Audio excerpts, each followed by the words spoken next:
गांव में दूर दूर तक कोई घर नहीं था।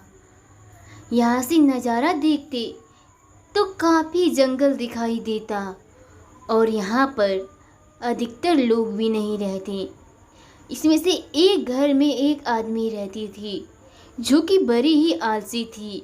दोनों बहनें काम नहीं करना चाहती थी। छोटी बहन बड़ी को काम बताती तो बड़ी बहन छोटी को, कल सुबह होते ही मैं घर से निकल जाऊंगी, फिर देखती हूँ रिंकी कैसे काम नहीं करती। अरे मैं भी कितनी चालाक हूँ।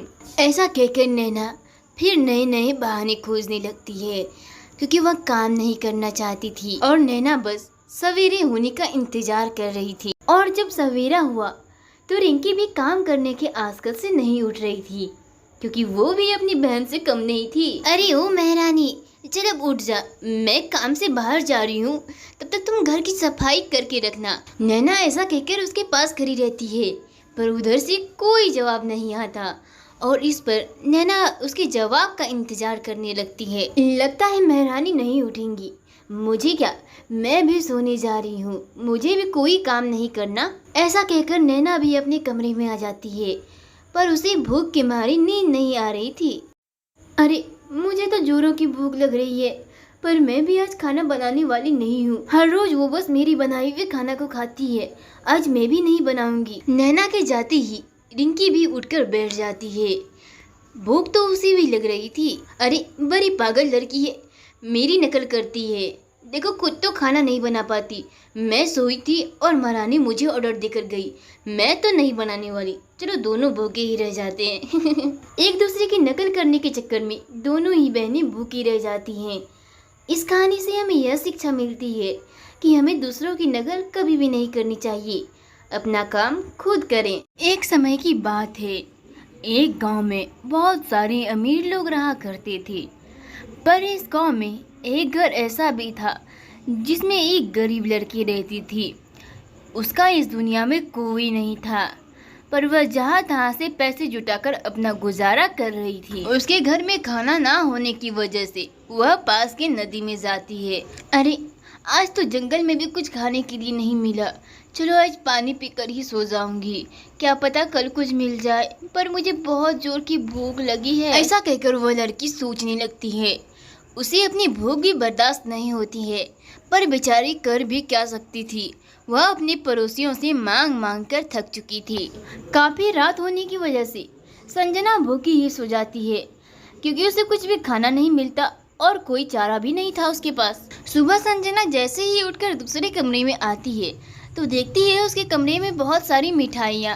अरे रे, ये कैसे हुआ, जरूर ये कुदरत की करिश्मा है। कल मैं भगवान के सामने रो रही थी, शुक्र है भगवान का कि उसने मेरी सुनी, तो मैं इसे जल्दी से खा लूंगी, अब मुझे कभी भूखी रहने की जरूरत नहीं पड़ेगी।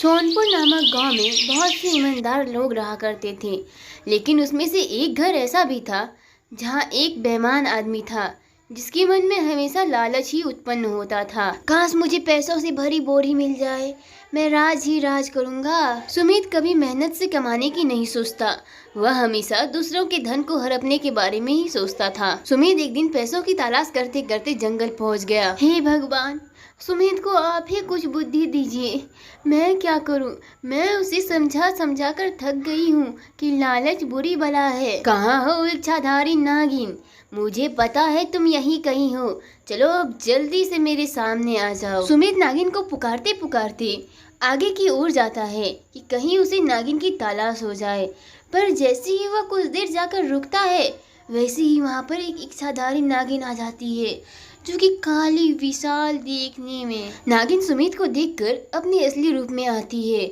और दोनों ही एक दूसरे को देखकर काफी आश्चर्य हो रहे थे। अरे ओ नागिन, ला अब मुझे जल्दी से अपना नागमणि दे दे।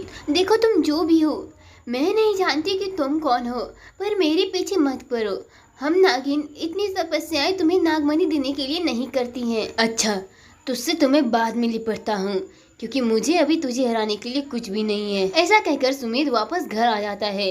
उसकी बीवी गुस्से में बैठी हुई रहती है। अरे शीला, अब तुम्हें क्या हुआ, मैं वापस तो आ ही गया, देखो जैसा तुम्हें कहा था वैसे ही आया हूँ। मैंने तुमसे कितनी बार कहा है सुमित, लालच बुरी बला है, इसे छोड़ दो, वरना तुम एक दिन बहुत पछताओगे, देख लेना। इसी बीच दोनों में बहस होने लगती है और उसे सुमित मनाने लगता है, पर वह मानती नहीं। सुमित शीला को काफी मनाता है पर वह नहीं मानती।